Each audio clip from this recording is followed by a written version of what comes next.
un ratito.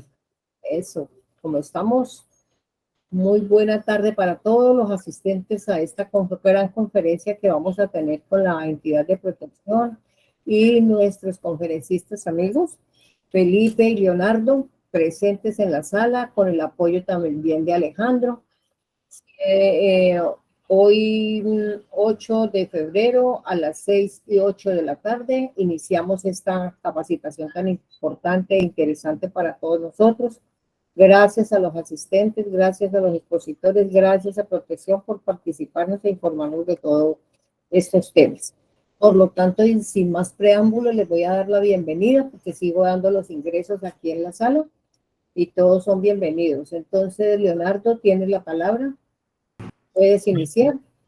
María Janet, muchas gracias. Muy buenas tardes para todos los presentes. Agradecerles por esta participación y por esta invitación que nos hacen.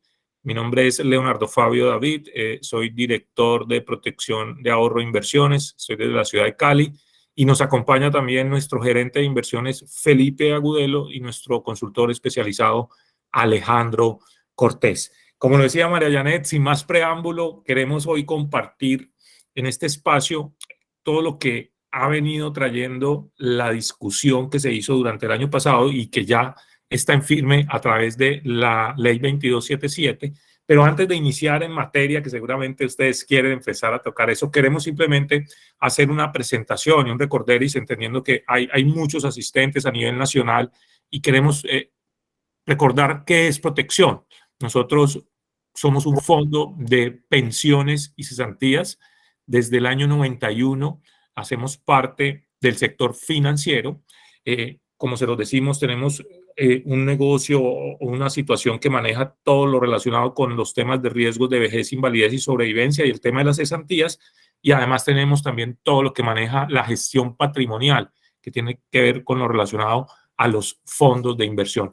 Y nuestro propósito está enmarcado y nuestra estrategia está enmarcada en acompañar a nuestros clientes, en poner a nuestros clientes como eje central de nuestra estrategia y poder de esa forma acompañarlos a cumplir y a materializar todos esos sueños y esos propósitos que se han construido como personas y como grupos familiares. Nuestra trayectoria, como se los decía inicialmente, tenemos más de 30 años, 31 años cumplimos este año, en los cuales hemos logrado acumular la administración de más de 141 billones de pesos en el fondo de pensión obligatoria, en el fondo de cesantías y en el fondo voluntario, en el cual hoy tenemos más de 10 billones de pesos administrados en 450,000 clientes. En total, Protección maneja hoy 140 billones de pesos en alrededor de más de 8 millones de clientes y de los cuales hoy tenemos ya 85,000 pensionados que han hecho la construcción de su futuro de retiro a través de nuestro fondo.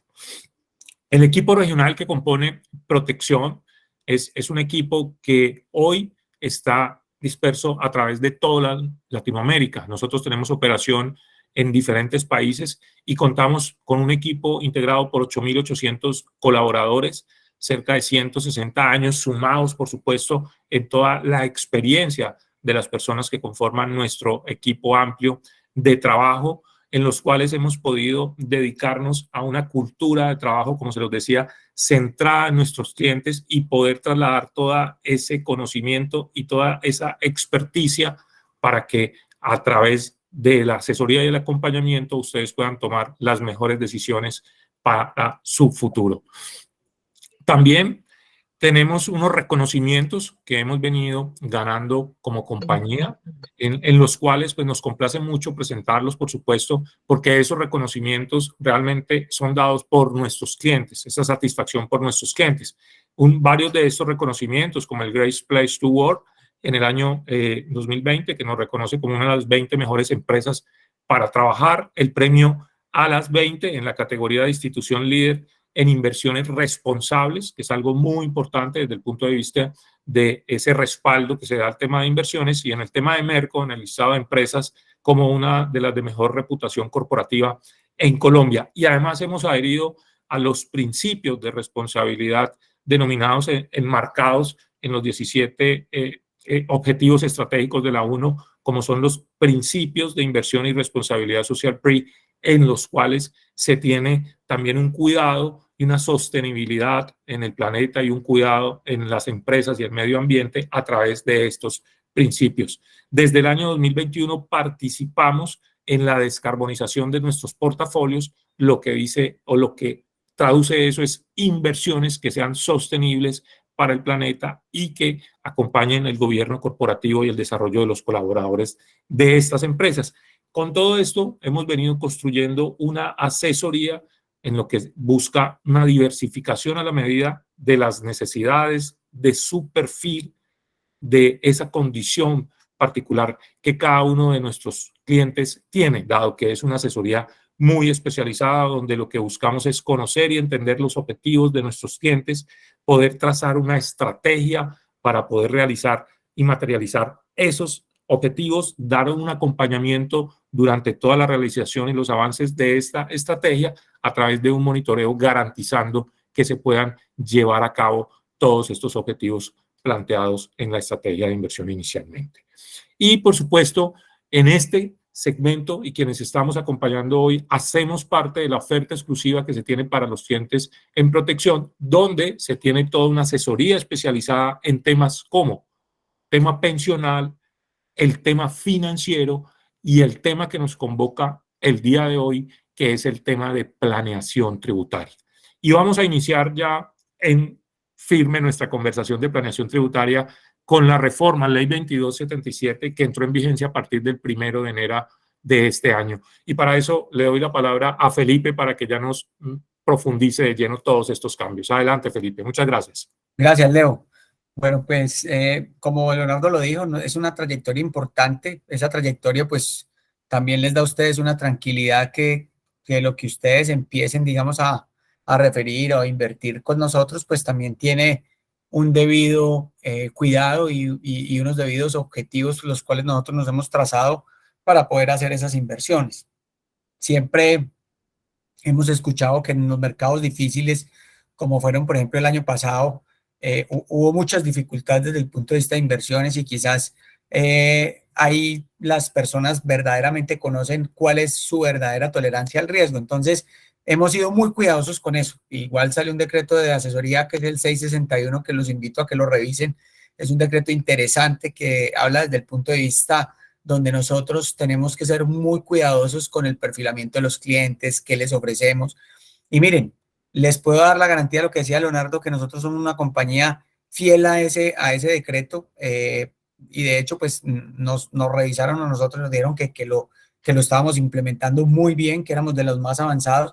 Entonces, cuando estamos hablando de inversiones, pues estamos hablando de que yo deposito la confianza y aparte de eso deposito mi dinero y quiero que alguien lo administre bien y lo administre con principios y lo administre de una debida forma y que aparte de eso el asesor que yo tengo, pues por Dios, que esté certificado y que lo que me esté hablando él esté capacitado y esté amparado dentro de los términos legales y que yo también tenga desde el punto de vista legal unos límites que me está cuidando, digámoslo así, esos marcos legales y que mi asesor está dentro de esos límites legales.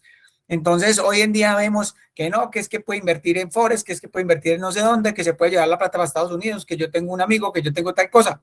Ojo, ahí no estamos hablando de un decreto de asesoría del 661 donde se está saliendo de todo el marco y está poniendo en riesgo las decisiones de las personas. En cambio, acá nosotros estamos adheridos a ese tipo de principios donde usted tiene la tranquilidad de que aparte de que le ofrecemos un tema de asesoría, pues se los estamos ofreciendo una asesoría completa, tranquila, transparente y adicionalmente adherido al marco legal. Entonces, como lo decía Leonardo, hoy vamos a entrar en este rato en todo el tema de la reforma tributaria, ley 2277, que fue pues ampliamente discutida. Yo creo que de las primeras reformas que hemos visto que pasan con anticipación y que podemos ver los textos y que después de los textos hubo modificaciones y que de alguna manera todos quedamos un poco tranquilos frente al tema de la presentación de las propuestas y los cambios que surtieron.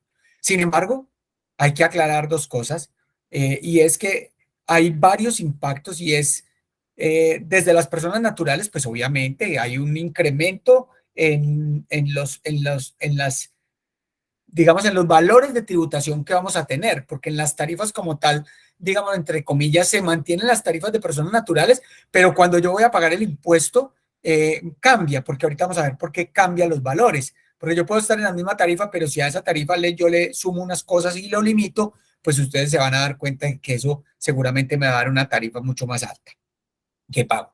Y en las personas jurídicas, pues también, porque hubo limitaciones, o algunas empresas que los pusieron a tributar un poco más, o algunas zonas francas que obviamente las sacaron de la tributación que tenían de beneficios y las metieron dentro de este sistema, pues, de pagos de impuestos. Entonces, vamos a ver, pero vamos a ver acá cosas que nosotros que vemos impactantes, que nos parecen relevantes para el efecto del ejercicio de ustedes, y yo los invito a algo, que es que nosotros nos hemos preparado con este tema, hemos hecho formaciones con Brigario Urrutia, con Ponce de León, con Tulio, pues obviamente en Cali, pues absolutamente con muchas personas, y hemos sacado un compendio de cosas donde les decimos, aquí creemos en que lo que les vamos a mostrar es lo que realmente ustedes se tienen que enfocar en revisar en sus clientes, en ofrecerle a sus clientes, en que usted vaya y profundice las cosas, obviamente, porque aquí no nos quedamos solamente con esto, sino que usted también lo vaya profundizando, pero también que lo use a través de nosotros los asesores. Tenemos unos simuladores virtuales, ahí está Alejandro que tiene el simulador, podemos hacer ejercicios individuales con sus clientes, hacer reuniones, debatir cosas y ahí pues vamos creando conceptos mucho más fuertes, porque pues obviamente en la reforma hay algunos vacíos que ahorita voy a tocar, que de pronto seguramente todos vamos a querer revisar de alguna manera para poder utilizarlos. Entonces, primeras cosas. La nueva reforma tributaria pues busca aumentar el recaudo de personas naturales, ya se los dije. Se mantienen los beneficios tributarios, ojo, se mantienen los beneficios tributarios. Entonces usted dice, bueno, ¿cómo así que se mantienen los beneficios tributarios? De los fondos de pensiones voluntarias del 116-1, los ingresos no constitutivos de renta ni ganancia ocasional, los aportes voluntarios al obligatorio, que es ese ingreso no constitutivo, se mantiene, pero ojo, se establecen nuevos límites en las deducciones y rentas exentas. Entonces acuerden que nosotros teníamos una canasta, teníamos un tope de limitación ahí de esa canasta y podíamos usar unos beneficios, pero eso cambia, lo que hace que aumente obviamente la base gravable. Las tarifas de tributación siguen oscilando entre el 0 y el 39, eso pues es claro para todos. Ojo, hay un cambio en la cédula general, acuérdense que veníamos con 3 cédulas y ya pasamos entonces a 2 cédulas adicionales, que es la de pensiones y dividendos. Entonces la base gravable será la sumatoria de las rentas líquidas, de rentas de trabajo, de capital no laborales, pensiones, y se incorporan en esta la base por dividendos y participaciones. Ojo, esto es nuevo, totalmente nuevo. Entonces ustedes dicen, yo voy a esperar a que mi cliente tenga yo tiempo para hacer como todo el análisis. Yo les diría, no, ahora nos cayó un poco de trabajo anticipado y es que yo me voy a tener que poner a hacer una revisión de cómo casa mi cliente en estas cédulas. ¿Por qué lo tengo que hacer ahora? Porque si no lo hago ahora, pues lo va pasando el tiempo y va a ser tarde. Ahorita voy a mostrarles por qué va a ser tarde, porque los impactos desde el punto de vista de lo que yo empiece a generar de dividendos o desde el punto de vista de lo que yo empiece a generar de rentas de trabajo o lo que yo empiece a generar de rentas, digámoslo así, por laborales, pues ya me va a generar a mí unos impactos mensuales. Entonces yo tengo que ir revisando inmediatamente esas situaciones. Para calcular la base gravable a los ingresos anuales se le restan todos los beneficios tributarios, deducciones y rentas exentas y las cotizaciones de todo el año del sistema de seguridad social. Eso pues lo veníamos teniendo, lo vamos a seguir teniendo, el tema de los aportes a la seguridad social. Yo creo que eso no cambia. Entonces, como estamos hablando de las personas naturales, me voy a concentrar en qué eran los beneficios que teníamos, que están acá a la izquierda, cuál era el beneficio que teníamos en el 2022 y cuál es el beneficio que nos queda limitado en el 2023. Entonces, empecemos.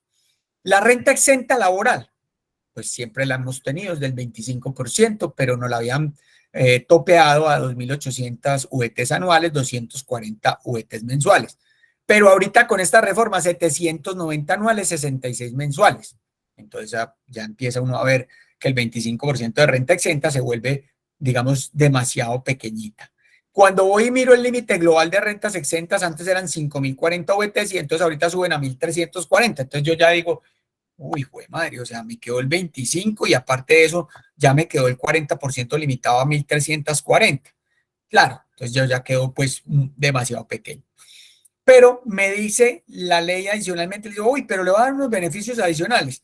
Los dependientes los voy a crecer en 4, ¿sí? Pero les voy a dar 72 VTs y antes eran 384. Digamos que hay un poco, digamos, de importancia adicional, pero pues, ojo, yo creo que pues no compensa toda esta bajada de los 1.340. Pero hay algo importante y es que acordémonos que el límite global, antes estaban las deducciones por dependientes, ¿sí? Y ahorita los saca, pues, digamos, de ese límite global. Entonces, eso es aparte de eso, saca para efectos del impuesto que vamos a pagar, que es el impuesto ordinario. Y las compras de bienes y servicios, ojo, esto es muy importante, esto no aplicaba anteriormente, pero ahora tenemos el 1% del total de las compras sin que excedan 240 VTs al año.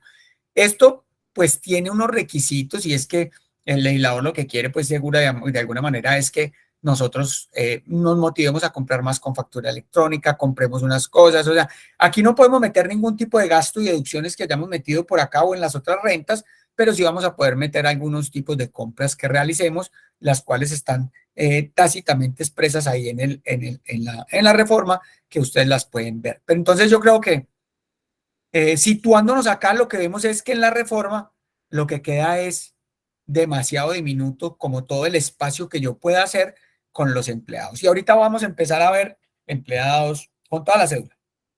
Ahora vamos a empezar a ver qué cosas podríamos hacer entonces. Ojo, vamos con el primer ejercicio. No hay nada mejor que los ejercicios para entender. Entonces, este es un ejercicio donde el salario es de 30 millones al mes. Esto era, digamos, antes de la reforma y esto es después de la reforma. Entonces, aquí teníamos aportes a la seguridad social de 24 millones, los cuales se van a restar. Intereses de vivienda, pues acá los colocamos de 46. Ustedes ven que aquí en la parte derecha, pues ya no los veo, porque ustedes van a empezar a darse cuenta de dependientes 15 millones y aquí 3 millones, hasta pues 4 dependientes, prepagada aquí 7 millones, aquí no lo colocan, aportes 144 millones y pues obviamente la renta exenta eran 109 millones y aquí la renta exenta pues ya estamos hablando de 30 millones. Entonces, ojo, aquí ya empezamos a ver un impacto donde esta persona queda con una base de 202, pero nueva, su base pues cambia totalmente en este porcentaje que la estamos viendo acá. Aquí el incremento del impuesto, pues estamos hablando desde un 68%. Entonces miren pues el impacto tan grande que tenemos, del 53% es el impacto y tenemos en plata de 68 millones. Entonces, des en cuenta desde el punto de vista el impacto en las limitaciones. Entonces, estas limitaciones, vuelvo y reitero, son limitaciones específicas, pues porque van ahí topeadas en el tema de rentas y deducciones, el 40% y el límite general, pues digamos de 1.340 por 55 millones que queda pues con esas 1.340. Entonces, des en cuenta que estamos limitados de alguna manera desde el punto de vista de la cédula. Y aquí pues simplemente para efectos lo traje, si trabajáramos una paralela por acá, lo que estamos viendo es que aquí yo puedo seguir utilizando la canasta para estos 1.340. Es decir, ¿puedo seguir usando aportes voluntarios de pensión? Sí, pero dentro del límite de 1.340. ¿Puedo usar la renta exenta? Sí, seguramente lo que primero me tomo es renta exenta, ¿sí? 790 VTs. Después me tomo un aporte a fondo de pensión voluntaria, pero en total 1.340, ¿cierto? O sea, aquí yo creo que lo que tenemos que revisar es cuál es el límite global que yo debo tener y ese límite, pues yo ya lo puedo revisar en qué me lo voy a tomar, ¿correcto? Que seguramente primero siempre irá la renta exenta laboral, después me tomaré estos otros beneficios, ya sea que yo tenga aportes a fondos de pensión voluntaria, sea que quiera intereses de vivienda o sea que quiera medicina prepagada. Quizás esto me lo voy a tomar por fuera, que son los dependientes y las adquisiciones, pero vuelvo y reitero, no nos va a ayudar mucho porque son 240 VTs y 288 adicionales y anteriormente teníamos 5.040 como personas. Entonces, desde el punto de vista de salarios, si hiciéramos ejercicios, entonces miren, si hacemos ejercicios, perdón un segundito aquí.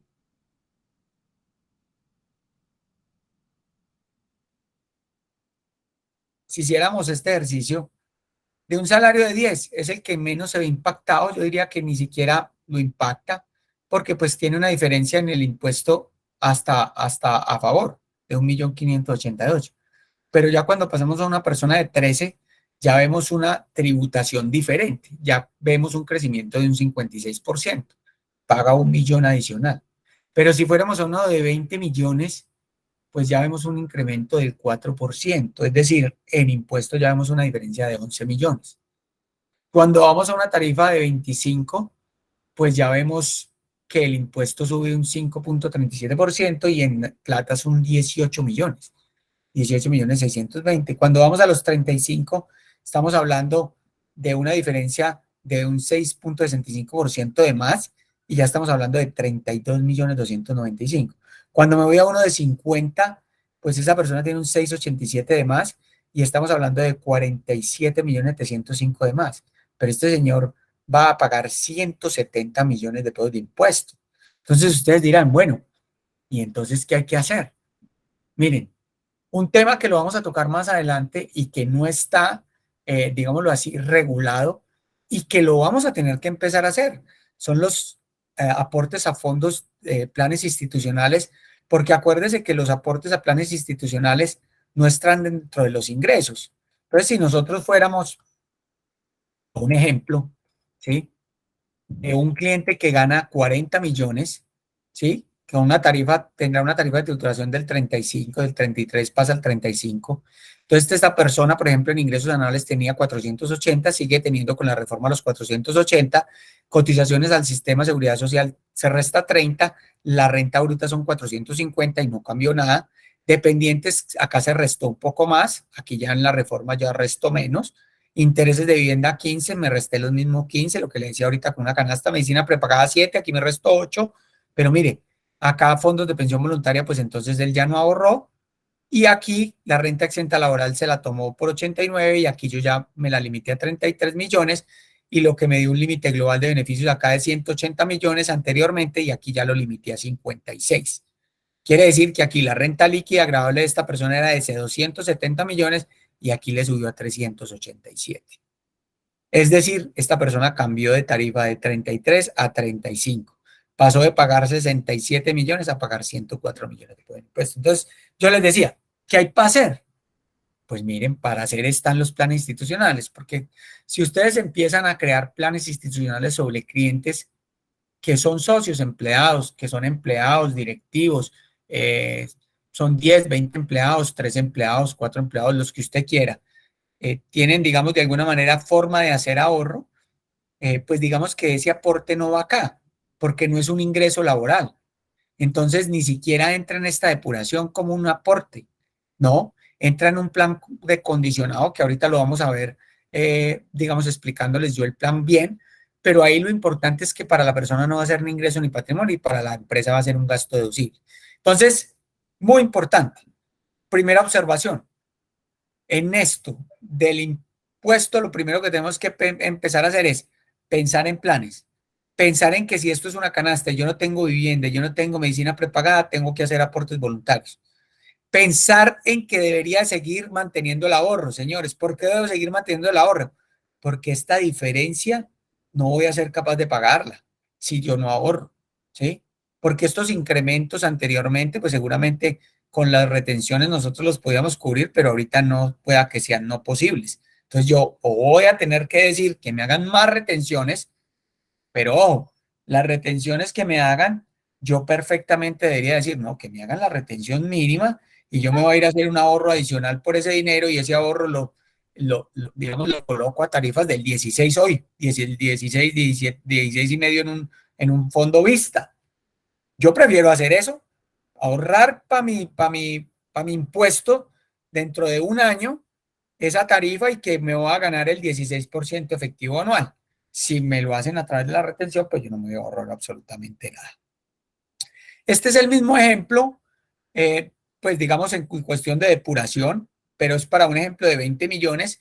Y ojo, acuérdense que les dije que los aportes voluntarios a pensión obligatoria en las personas que estaban en fondos de pensión obligatoria todavía y que se van a quedar, esos aportes son ingresos no constitutivos de renta ni ganancia ocasional y puede aportar hasta el 25% sin que exceda 2.500 VTs.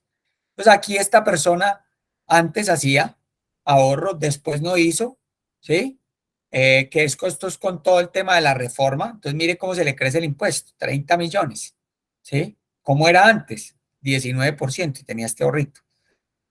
¿Cómo es ahora en la reforma? Y si ahorrara, se le baja 13. Entonces, si esa persona no hace aporte voluntario en la obligatoria, por ejemplo, Leonardo, que está en un fondo privado, y Leonardo entonces se gana 20 millones, yo le digo a Leonardo, Felipe, ¿qué tiene para hacer? Yo le digo, pues Leonardo, usted en primera medida haga un ahorrito de 60 millones en un fondo aporte voluntario de la obligatoria. Ah, pero es que eso me queda ahí de por vida. Ah, sí, pero mire lo que usted deja, digámoslo así, paga de impuesto, 13 millones y pagaría 30 si no lo hace. Yo sí quisiera ganarme esa diferencia, ¿no? De 26 millones de pesos casi que es pues un ahorro ahí consistente de por vida.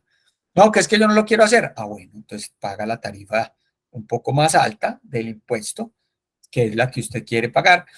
Pero realmente yo creo que ahí hay una oportunidad también de parte de ustedes.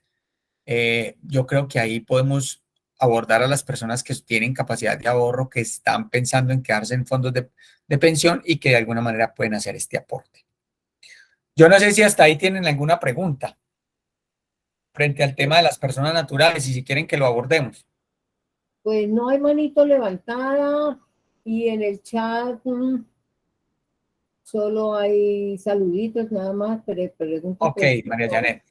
Pero, qué pena, Felipe. Bueno, Gloria Mora sí hace una pregunta. Correcto, ¿Y correcto. ese ahorro en qué momento se podría retirar? Ah, muy bien.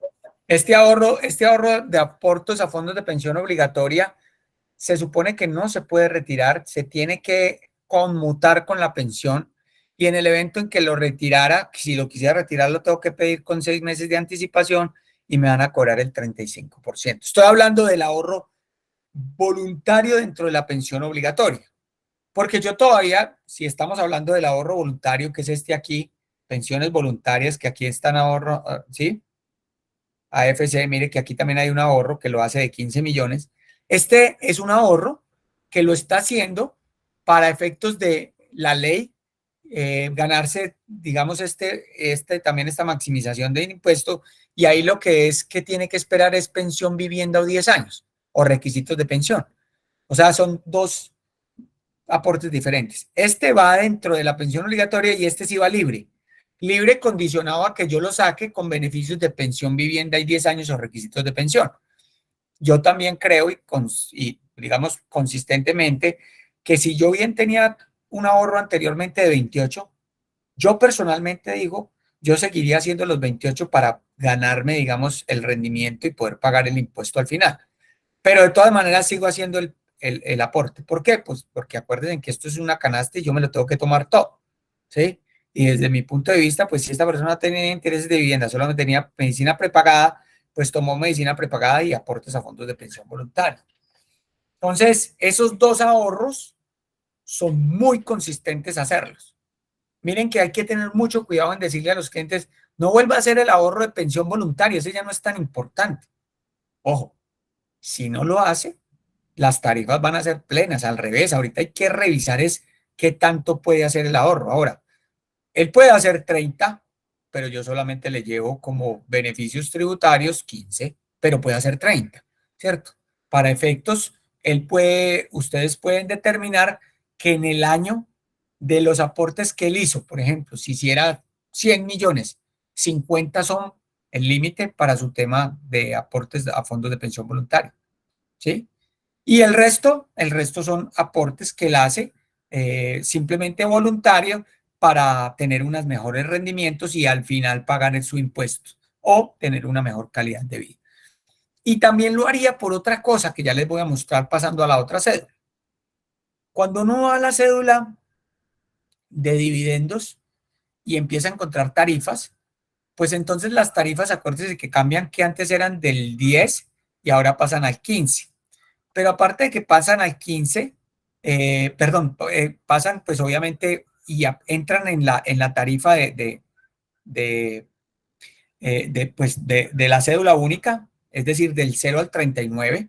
Entonces ahí yo empiezo a decir, ¿cómo así? A mí me pagan un dividendo, el dividendo tiene un descuento del 19%, pero ese 19% de descuento después yo tengo que llevar ese dividendo en las tarifas que tengo como persona natural.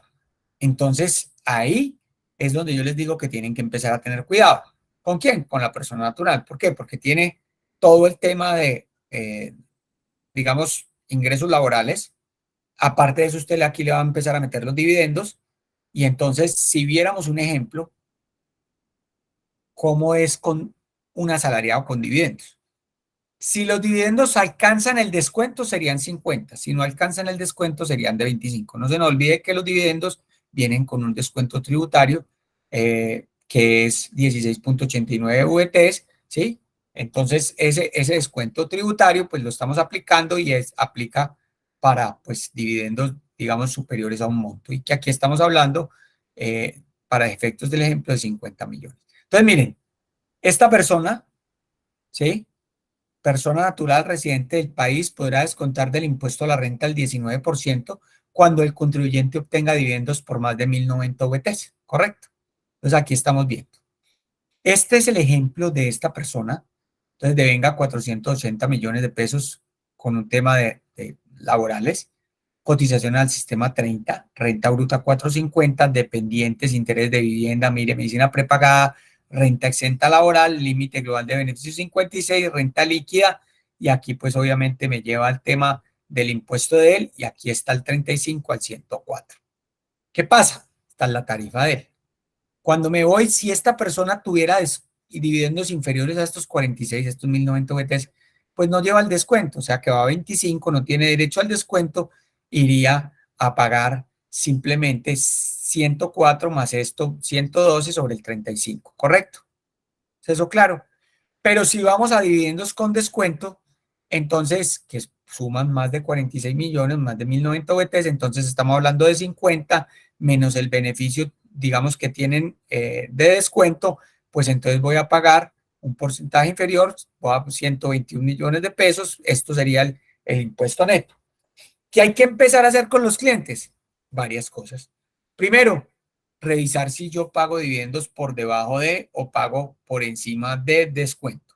Segundo, no se les olvide que estos dividendos van a esta tarifa. ¿Qué puedo empezar a hacer antes de los dividendos? Pues volvemos a revisar el tema de planes institucionales. Si esta persona, que es un empleado, que yo lo estoy viendo que es un empleado, pues porque simplemente para efectos del ejemplo aquí lo estamos mostrando, yo le podría decir, mire, ¿por qué usted no constituye un plan? Puede hacer que ni siquiera decrete el dividendo y lo lleva como un ahorro. Estos 50 millones los va llevando como un ahorro cada año. Esos 50 millones los va a retirar con pensión vivienda y 10 años. Exento si yo me tomo la posición de que cuando en el certificado me muestran que yo retiro con requisitos, yo no lo tengo que mostrar en la declaración. Entonces esa posición pues obviamente es una posición desde el punto de vista mío de un beneficio. Cuando digo un punto de vista mío es de hacer los planes institucionales porque cualquier persona los puede hacer, que es un beneficio muy grande, porque yo preferiría hacer un plan, ahorrar estos 50 que me los paguen a través de dividendos. Entonces, miren, yo si fuera asalariado y tuviera una empresa, pues le diría a la empresa que en vez de pagarme dividendos me vaya haciendo un ahorrito. Y ese ahorrito me lo vaya haciendo ahí condicionado, porque mientras que yo no lo retire, para mí no hace parte de ese ingreso. Entonces no me va a afectar aquí, ni en rendimientos financieros. Entonces es muy importante. Ojo, acuérdese que en esta cédula están los rendimientos financieros. No lo tengo acá en el ejemplo, pero se los puedo decir. Supongamos que los rendimientos financieros pues, fueran del 50, sería exactamente igual, simplemente que no descontaríamos 16 millones, sino que yo iría ahí con una tarifa del 35%. Mucho cuidado. Los rendimientos financieros se me dan a mí en las entidades donde yo tengo diferentes a fondos de pensión voluntaria. ¿Por qué? Porque en los fondos de pensión voluntaria yo genero valorizaciones por los rendimientos. Es decir, yo puedo generar una pérdida o materialización de una utilidad. Cuando lo retiro, me genera el rendimiento, pero generalmente es muy diferente que a mí me causen mensualmente un rendimiento que yo estar ahorrando durante 2, 3 años y no estar en esta cédula. Quiere decir que no estar a la tarifa del impuesto del 35 sobre rendimientos financieros. Entonces, pues eso es maravilloso. Entonces, volvemos. Yo tengo un ahorro de 500 millones, aparte de eso soy asalariado. Ese ahorro de 500 millones, Felipe, entonces yo, ¿qué debería hacer? Yo le digo, lo debería tener en fondos que generen valorización. ¿Por qué? Porque es que, mire, si usted aparte de dividendos tiene rendimientos financieros y aparte de eso ya está pagando impuestos por todo el tema de salarios, pues imagínese el impacto que tendría por rendimientos financieros. Entonces, ¿qué hago? No, piense en los fondos de pensión voluntaria que tienen mecanismos de ahorro, pero no generan rendimientos financieros, sino que generan valorizaciones o desvalorizaciones. Si estamos hablando de un fondo vista, pues estamos generando valorizaciones. Y cuando usted, mientras que usted no lo retire, pues obviamente va a tener ese beneficio tan grande de no estar impactando. Ah, pero es que yo dentro de 2, 3 años pueda que lo retire. Ah, pues se ahorró 2 años de impuestos. Y cuando lo retiro, si usted no retira la totalidad, sino que retira parcialmente, los fondos liquidamos algo diferente. No liquidamos el rendimiento, sino que yo liquido una porción de capital y una porción mínima de rendimiento. Entonces, seguramente el impacto no va a ser total sobre los rendimientos, sino sobre una porción mucho más inferior. Entonces, miren, esta cédula que hay que cuidar muchísimo, que acá la metimos dividendos, rendimientos financieros, pues aquí digo yo que hubiéramos hecho el ejemplo con rendimientos financieros e ingresos laborales, pues yo como persona natural, yo debo empezar a decirle, pues mire, le tienen que empezar a gustar los fondos de pensión voluntaria. Si no le gusta protección, pues piense en otro, pero en realidad yo creo que los fondos que administramos bien, digamos, los recursos y les damos un buen tema de asesoría, pues somos nosotros. Entonces yo quisiera que ustedes analicen a los clientes muy bien y si de verdad tienen una cédula que se puede impactar por rendimientos financieros, piensen en hacer movimientos. Ah, no, pues que el banco es una belleza, que no sé qué, es que la comisionista es lo mejor, es que allá me dan no sé qué. Yo le digo, claro, pero usted le puede hacer ver que eso va a una tarifa del 35 o la que él tenga, la del 24, ¿sí? Ah, es que los dividendos son muy buenos, sí, son muy buenos, pero a una tarifa del 24 o del 25 o del 35, no sé si será tan bueno. Mientras que el ahorro no va tarifado. Ah, entonces eso sí yo ya lo empiezo a pensar. Casi que dejo la cédula sola, la de ingresos laborales, que de hecho quedó impactada, ¿cierto? Entonces, ahí ya estoy haciendo varias cosas. Primero, haría un plan institucional para que no me afecte el ingreso laboral. O haría un plan institucional para que ese dividendo que llevo lo haga a través de un aporte a fondos de pensiones. Ah, y entonces no estoy impactando la cédula tampoco de dividendos. Y si tengo rendimientos financieros que me impacta la cédula, los llevaría en un fondo de pensión voluntaria como ahorro, los puedo llevar en un fondo vista y simplemente los llevo, ojo, no estoy hablando de la renta exenta, no, estoy hablando simplemente como un ahorro. Y lo llevo pensando en que no me impacte la cédula para efectos si está fuera la cédula del ejemplo de rendimientos financieros, no me la impacte a una tarifa pues que tengo acá. No sé si hasta ahí tienen alguna pregunta. Sí, Miren, hay preguntitas en el chat. Leonardo, bueno, entonces, vea, María Janet, cedo voy a la palabra a colocar, Leonardo para que le hagan las preguntitas. bueno, listo. ¿Vale? Voy a colocar 3 ejemplos de impuestos a pagar. Listo. Felipe, Si yo entonces fuera, antes de pronto de avanzar en ese ejemplo para que podamos ya, responder. termino acá y listo. Si el ejemplo fuera de 250 millones de pesos en los dividendos, quedarían, digámoslo así, pagando hoy 23 millones 900. Perdón, con la propuesta 21 millones 317. Pero miren, cuando estamos hablando de 400 millones de dividendos, pasa a 43 millones. Pero cuando estamos hablando de, digamos, de un dividendo grande, 2.000 millones, miren,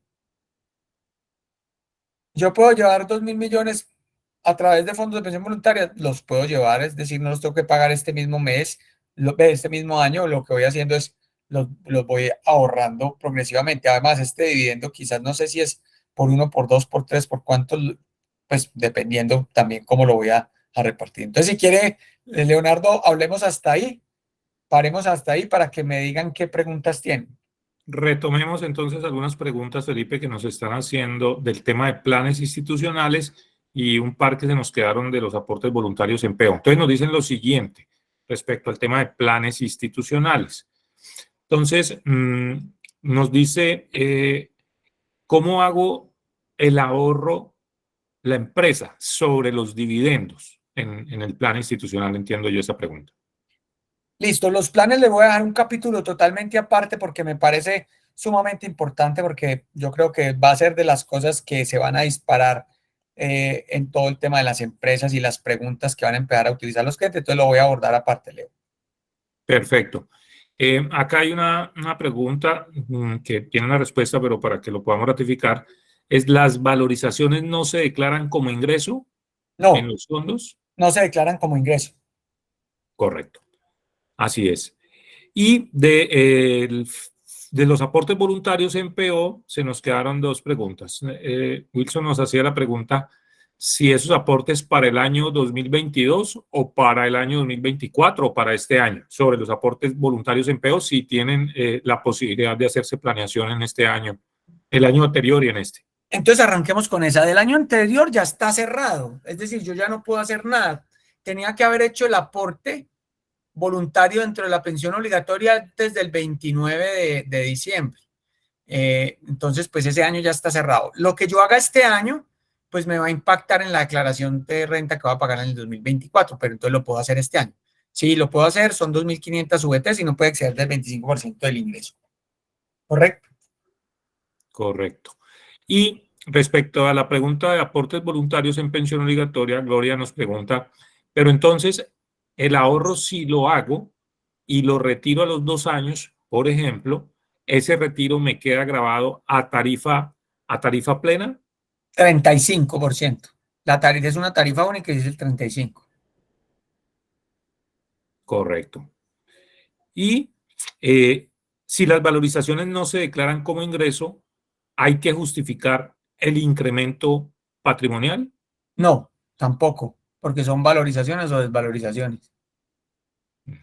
Listo, Felipe, ahí dimos respuesta a las preguntas que nos han enviado por el chat sobre los dos temas tratados anteriormente: aportes voluntarios y el tema de planes institucionales, que lo abordamos en parte final. Listo, este es un mismo ejemplo. Aprovecho para informarles a los presentes que como ustedes se registraron para que les llegara el link de ingreso, a ese mismo correo les va a llegar la presentación. Gracias, María Janet. Como este es un mismo ejemplo de salario más dividendo, porque es que lo traigo muchas veces porque va a ser muy impactante.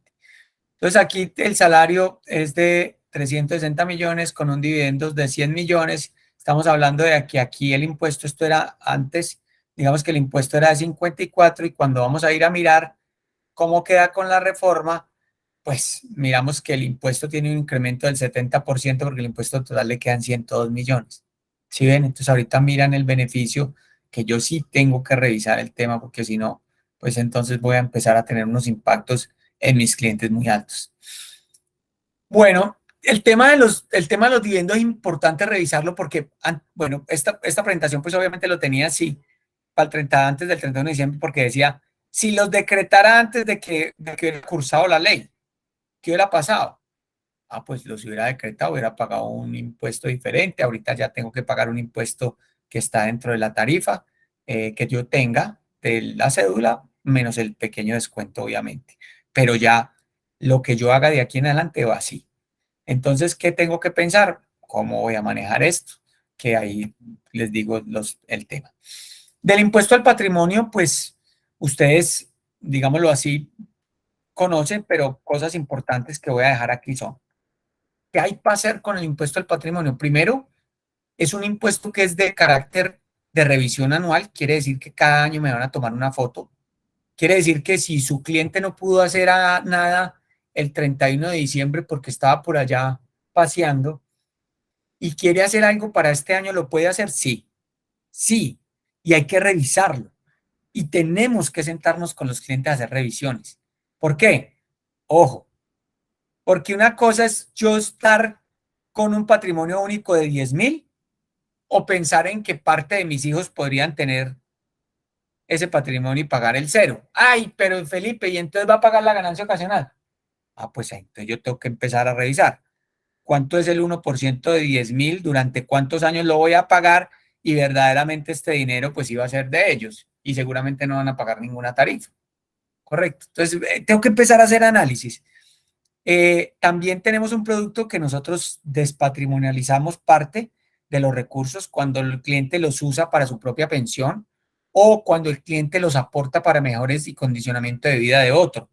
Tiene unas condiciones, no lo puede él, sale de su patrimonio, es decir, que él pierde las condiciones de ese patrimonio, pero entonces ahí vuelvo y reitero, ustedes empiezan a decir, mi cliente va a pagar este año por encima de 3.000, pero ¿sabe qué, Felipe? Quedó muy en la raya. ¿Podría hacer algo? Claro, porque lo podemos hacer este año para que el próximo año ya no lo pague. Acuérdense que cada año le van a tomar una foto. Quiere decir que yo puedo pagar una tarifa del 0.5 este año, que la va a pagar pues posteriormente, pero no quiere decir que la vaya a pagar en el 2025, porque puedo sentarme con Felipe y hacer una revisión del patrimonio y hacer mecanismos que me puedan ayudar. Ojo, esto es de revisión, es de que ustedes se sienten, es de que ustedes nos digan, tenemos un cliente impactado desde el punto de vista del patrimonio. Nosotros, como les digo, tenemos un producto, se llama Legado, creo que algunos de ustedes lo han visto. Ahorita les cuento un poco de ese producto, pero es un producto que casa perfectamente. También, ojo, también las personas que se han quedado en fondos privados, uno podría pensar en que esa persona lleve parte del patrimonio allá y se pensione. Es decir, le diga al fondo, pensióneme ya, de una vez. Es decir, en este año. Quiere decir que este año pudo haber pagado por el impuesto al patrimonio sobre ese valor, pero el próximo año ya le recalculé, tuve un efecto de pensión, salió de mi patrimonio. También desde el punto de vista de algunos temas de seguros de pensión, también salen del patrimonio, que también nosotros los podemos asesorar desde el punto de vista. Y aquí vuelvo y reitero, lo importante es pensar en que si su cliente cayó en una tarifa del 0.5, del 1 de 5 a 10.000, de 10.000 en adelante al 1.5, podríamos pensar en disminuir la tarifa, devolverlo a una tarifa inferior o hasta dejarlos sin tarifa en el impuesto al patrimonio. Podríamos revisar cualquier, digamos, mecanismo que nos pueda ayudar. Pero pues estamos dispuestos a ayudarles. Aquí pues hay unos ejemplos de cuál es el impuesto al patrimonio bruto de 5.000, obviamente las cosas que vamos a descontar que son las deudas para que quede el patrimonio líquido, y la tasa efectiva de tributación de cuánto sería, y el impuesto a cargo, pues cómo iría progresivamente, pues para un impuesto de 20.000 irían 197 millones, y ya para un impuesto, para un patrimonio de 8.000, más o menos serían 32 millones. Entonces, muy importante, todo el tema, digámoslo así, en personas naturales del impuesto al patrimonio se calculará restando los pasivos a los activos, dando como resultado equivalente el patrimonio líquido mínimo de 3.054, es decir, este es el mínimo sobre el cual va a empezar a pagar los clientes, que son 72.000 OITs. Quienes al 1 de enero de cada año tengan un patrimonio líquido igual a superior a 18 montos podrán excluir en el valor de vivienda. Es decir, 508.000, 12.000 VT los podrán deducir cada año, pues obviamente. Las tarifas marginales irán aumentando, el patrimonio supera 5.000 millones, pues lo que les decía aquí anteriormente, de 5.000 a 10.000, pues la tarifa aumenta un poco más. Dice, en el caso de tener acciones que cotizan en bolsa, se toma el promedio de los títulos durante el año y eso es lo que se suma. Si son acciones de sociedades nacionales que no cotizan en bolsa, es el costo de adquisición actualizado anual al IPC, ¿sí? Y si la persona tiene inversiones en el exterior, se toma el valor y se calcula con la tasa representativa del monto de la compra. Entonces, muy importante. Esto es todo el tema del impuesto al patrimonio. Nosotros aquí lo que queremos es, vuelvo y reiterar que tenemos mecanismos por los cuales les podemos ayudar y simplemente dejarles la tarea de que cada año tenemos que revisar el impuesto al patrimonio de los clientes, porque si este año me tocó pagarlo, no quiere decir que yo lo tenga que pagar el próximo año, ¿sí? Entonces, este es un ejemplo, digamos, de un impuesto al patrimonio, donde anteriormente, pues, con la reforma, pues, aquí hay vivienda de habitación 900, acciones en bolsa 800, inversiones en el exterior 500, activos fijos por 2.500, patrimonio líquido 4.700, menos la vivienda de habitación 508, que es lo que dejan restar, un total de 4.191 millones de impuesto, de patrimonio, y aquí, pues, iría lo que él va a pagar, digamos, en temas de VTs. Y aquí lo que estamos viendo es el impuesto a pagar. Si antes pagaba 2.375.000, aquí lo que va a pagar son 5.686.000. Entonces, ojo con esto, vuelvo y reitero, no porque los haya pagado este año quiere decir que los tenga que seguir pagando cada año. Podría uno revisar qué impacto tiene su tema de patrimonio. Por los rangos, pues por los rangos simplemente hay un tema de base gravable más unas depuraciones, que es lo que queremos, que obviamente esto no estaba anteriormente y ahorita lo tenemos, entonces también hay que revisarlo desde el punto de vista que hay unos descuentos ahí en tarifas de VTs que hay que tener. No sé si tiene alguna pregunta de impuesto al patrimonio, sino para que pasemos a ganancias ocasionales.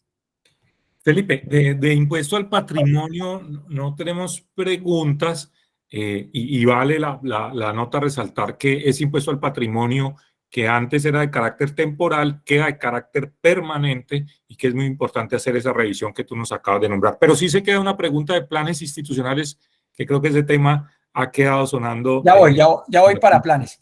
Okay. Voy a pasar rápido por las ganancias ocasionales porque en realidad las ganancias ocasionales simplemente cambian del 10 al 15 y si ustedes me preguntan, no quedan dentro de la cédula única, las dejan en una, digamos, en una declaración aparte.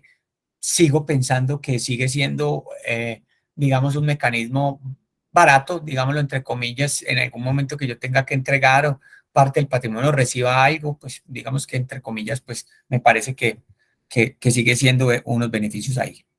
Esto se lo voy a mandar, pero simplemente aquí hay unos beneficios que tienen antes, cuando pues digamos que es una ganancia ocasional, hay unas exenciones que eran antes y lo que es ahorita. Entonces aquí hay pues 494 millones de inmuebles de habitación, pues digamos que 247 millones de inmuebles diferentes al inmueble de habitación, 124 millones en las asignaciones por porción conyugal o herencia de legado, 20% de las donaciones sin exceder de 62 millones y 190 millones en la utilidad de venta de la casa de habitación si se reinvierte sin límite de precio. Entonces, estos son los límites que yo no debería superar, pero que si me superan, pues van a ir a una tarifa del 15%, ¿correcto? Las ganancias ocasionales no voy a entrar más. Yo creo que en las personas jurídicas, pues todos sabemos que la tarifa, pues 35% de la tarifa de renta se mantiene. Las entidades financieras tendrán 5% adicionales con un impuesto de una tarifa del 40%. La tarifa mínima de tributación no podrá ser inferior. Ojo, esto es muy importante. O sea, aquí no hay una tarifa mínima. Las zonas francas van a una tarifa del 20%. Entonces, esto también es importante. Hay que empezar a revisar, pues, todas estas empresas que ustedes tienen, los dividendos pagados en sociedades nacionales tendrán una tarifa de retención en la fuente del 10% y actualmente pues del 7.5%. La tarifa de dividendos aplicable a los establecimientos permanentes sociedades extranjeras será del 20%, actualmente será del 10%, y es deducible el 100% del impuesto de industria y comercio que efectivamente se haya pagado durante el año, eliminando el descuento tributario del 50%. Ojo, esto es muy importante, este cambio es una fórmula general de la limitación de los beneficios de las empresas después de la utilidad. Estos son la renta líquida ordinaria, la limitan al 3%, quiere decir que yo no me voy a poder deducir absolutamente todo, colocarle gastos por cualquier cosa. Entonces, ojo, aquí pues hay una limitación y yo voy a tener que empezar a hacer el cálculo de los gastos para poder saber que si estoy dentro de este límite de las rentas. Entonces voy a entrar a los planes. ¿Qué son los planes?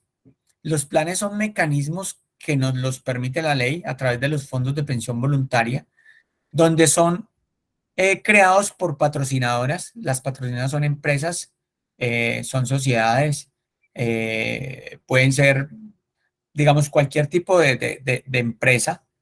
Se mantiene la deducción, es decir, lo que esta persona aporta, perdón, lo que esta empresa aporta siempre ha sido deducible hasta por 3.800 VTs como un gasto deducible.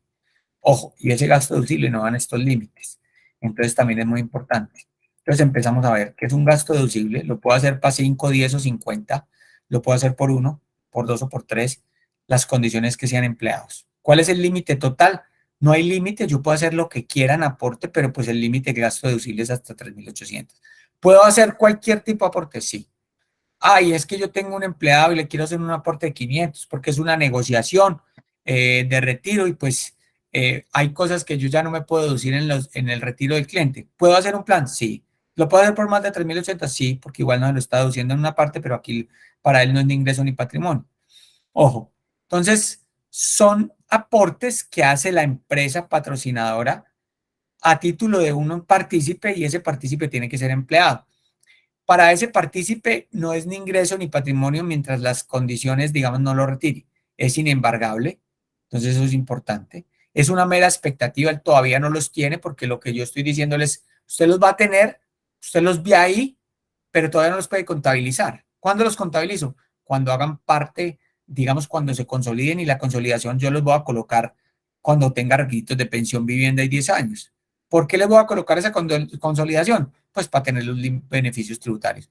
Pero ustedes me podrían preguntar, Felipe, ¿pero yo puedo colocar consolidaciones diferentes a pensión, vivienda y 10 años? Sí, yo puedo colocar una condición de consolidación cada 3 años.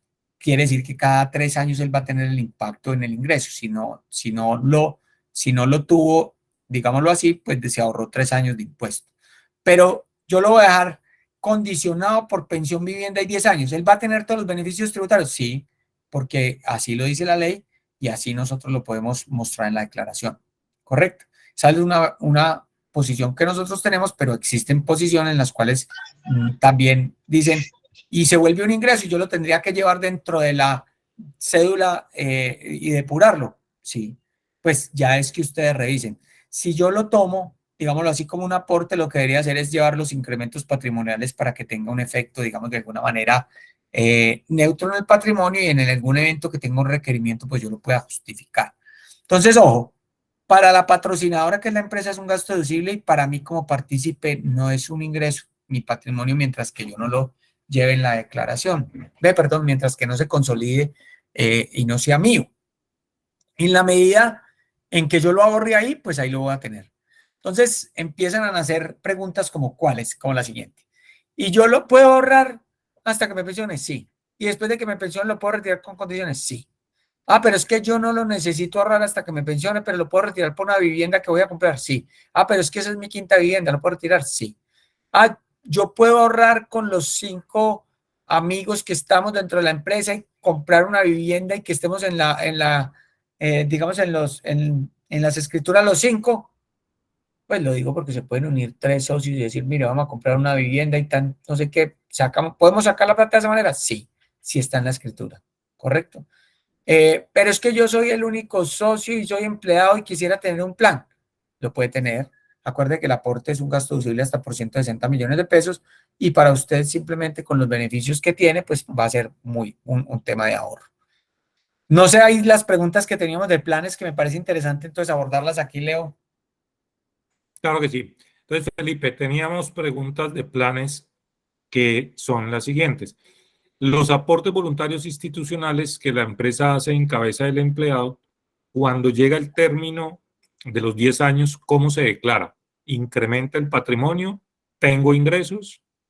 Ah, muy bien. Entonces le decía que hay 2 posiciones.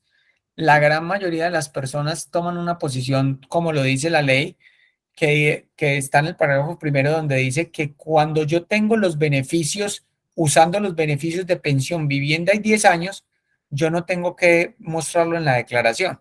Entonces, ¿por qué? Porque simplemente yo muestro el ingreso, pero también muestro abajo también que salió totalmente exento por los beneficios de pensión, vivienda y 10 años. Esa es una posición que la gran mayoría de personas lo toman, pero hay otras personas que han sido más, digámoslo así, acuciosos y dicen, no, yo quisiera no correr ningún riesgo y lo voy a llevar como un ingreso y lo voy a llevar en la depuración. Hoy en día llevarlo en la depuración es dentro de esas 1.340 VTs, entonces pues ahí no tendría ningún tipo de beneficio. ¿Qué habría de beneficio para esa persona que toma la posición? Diferimiento. ¿Diferimiento es qué? Estuvo 5 años guardado. Ah, pues 5 años dejó de pagar impuestos. ¿Sí? Al quinto año, ¿qué lo va a tener? Lo va a tener que pagar. Ojo, al quinto año esa persona solo tiene la pensión. Entonces, ¿cómo va a ser en la declaración? Ah, pues simplemente va a ser un ingreso aparte por rentas laborales y va a tener que hacerle la depuración. Entonces, yo ahí puedo hacerle la depuración y le cae ahorro, imagínense. Entonces, yo puedo empezar a hacer mecanismos como por decir algo, yo lo puedo postergar y sacarlo cuando tenga la cédula única de pensionado. Claro, clarísimo. ¿Sí? No, pero es que yo tengo la cédula ya muy copada, yo no me voy a esperar con todo eso, voy a tomarme de la manera donde la ley me lo permite. Y yo tengo cómo justificarlo patrimonialmente. Entonces lo puede hacer, no tiene ningún problema, ¿correcto? Ya es que ustedes miren cómo se sienten tranquilos frente al tema de las posiciones que quieran tomar con sus clientes. Ok, En el certificado de nosotros, pues obviamente sale con condiciones de cumplimiento de pensión, exento. Entonces sale ingreso de tanto, ingreso exento. perfecto. Nos preguntan también cómo haría la empresa, y creo que ahorita lo tocabas, pero este es el momento propicio, cómo haría la empresa el ahorro en los planes institucionales sobre los dividendos. Muy bien. Los planes institucionales, qué buena pregunta porque me da mucho pie para varias cosas. Los planes, y toqué otro tema que no toqué otro tema que me parece importante para todos ustedes. Los fondos mutuos se tienen que acabar a raíz de la reforma tributaria, no sé si lo vieron. Entonces, los fondos mutuos van a empezar a decir, ¿y a dónde vamos a migrar? Esto funciona como un fondo mutuo, los pueden migrar acá. Los planes institucionales son aportes donde pueden crear aportes contributivos, la empresa coloca una parte y el empleado coloca otra. Y pues volvemos a lo mismo, hasta 3.800 VT son deducibles. Lo único que no va a tener aquí son préstamos sobre eso, pero sí va a tener un tema de un ahorro para su futuro. Correcto. Entonces, desde el punto de vista de ahorro lo puedo hacer. Cuando estamos hablando desde el punto de vista de altos directivos, uy, Felipe, pero es que mire, ya los de altos directivos impactaron. ¿Qué podría hacer yo? Piensen que por cada directivo podría llevar 161 millones de pesos. ¿Y cómo lo coloco? Ah, pues beneficios extralegales. Y yo como beneficios extralegales le puedo mejorar las condiciones de vida a los empleados. ¿Y lo puedo colocar a través de un plan? Sí, claro, mejores de condiciones de vida de los empleados y lo coloco a través de un plan institucional. Ay, nomás lo quiero hacer en 10 directivos. Sí, lo puedo hacer en 10. Entonces estamos hablando, miren que el primero era un plan de ahorro contributivo, el segundo es un plan de beneficios para altos directivos. El tercero, yo tengo 4 empleados socios. Esos 4 empleados socios cada año llevaban dividendos de 100 millones. Yo le digo, pues yo no haría eso, ya dividendos de 100 millones van a una tarifa de los socios. La tarifa de los socios por persona natural seguramente van a estar entre el 0 y entre el 20 y el 35 o el 39. Entonces yo lo que haría es, ¿por qué no lo ahorran a través del plan? Le hago un aporte al plan de 100 millones, lo ahorro con condiciones de pensión vivienda y 10 años, le coloco esas condiciones y pues simplemente él en el futuro lo va a tener que retirar bajo esas condiciones. Ah, Felipe, pero es que él al final lo quiere retirar. Pues que lo retire. El impuesto que dejó de pagar, lo va a pagar. ¿Cuál tarifa? Pues en la depuración de la renta, casi la misma que va a pagar allá con el impuesto. Es exactamente igual. O sea que realmente las personas que tienen empresas, que son socios y que quieran hacer aportes a planes institucionales, lo que van a hacer es disminuir la utilidad, ¿sí? Y van a generar menor utilidad, por ende, pues no van a decretar el dividendo como una utilidad, sino que lo van a anticipar como digámoslo así, un aporte a fondos de pensión voluntaria que lo va a llevar como un gasto deducible en la empresa. Entonces se vuelve muy interesante. No sé si ahí queda resuelta la duda de la persona. ¿Qué otra pregunta hay de planes? Ah, De bueno, y otro planes, plan. Leo, y otro plan que se me olvidaba. Cuando nosotros queremos en las empresas hacer negociaciones de personas, los planes institucionales se van a volver muy fuertes porque yo puedo constituir rentas temporales. ¿Se acuerdan hace muchos años que existían que las empresas prepensionaban? Yo puedo hacer una prepensión con un plan institucional. La empresa, antes de retirar a la persona, se sienta con ella y le dice, mire, yo a usted le voy a dar un beneficio de un pago mensual de 2 millones. La diferencia en que me entregue un pago mensual de 2 o de 5 o de 10 millones a que me entregue 500 millones ahora es totalmente abismal en el tema del impuesto que va a pagar. Estoy hablándole que, pues, si ustedes ven que el límite es de 1.340 más todo el límite de rentas exentas, más el impuesto a la tarifa de la retención que esa persona tiene, pues casi que cualquier pago que yo le haga grande, pues esa persona casi que todo se lo va a llevar la mitad de un impuesto, tarifa casi del 50%. Entonces, lo que yo puedo hacer ahí es decirle, venga, le voy a constituir una renta temporal, yo le voy a pagar durante 2, 3, 4, 5 años, eso lo hago antes de lo que retire y lo hago a través de un plan institucional. Entonces, miren que yo puedo empezar a crear mecanismos, ¿correcto? Eso se vuelve muy interesante. Entonces, los planes institucionales sirven para muchas cosas que yo tenga dentro de las empresas. Es más, los incrementos salariales de personas que son de altos directivos los podría llevar a través de un plan institucional. Mientras que no afecte, pues obviamente todo el tema de pensión. Estoy hablando de más de 25 salarios mínimos. Leo, ¿qué más preguntas teníamos de sí, planes? nos pregunta por acá sobre el tema de planes, Iván, nos dice lo siguiente, pero ese aporte que hace la empresa al empleado no pasa a ser salario para él y No, eso no incrementaría la seguridad social. no, no es salario y no incrementa la seguridad social. No es salario y no incrementa la seguridad social. No se hacen aportes.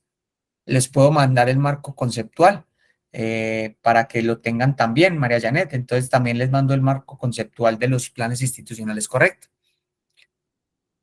Perfecto, Felipe. Y ya tenemos otras dos preguntas. Felipe, la información que usted nos pueda suministrar acompañando a esta presentación es bienvenida. Claro, María Janet, estaba pensando en eso, que les voy a mandar toda la presentación de planes aparte, que tiene todo el marco conceptual para que ustedes la puedan revisar, ¿correcto? Perfecto, Felipe.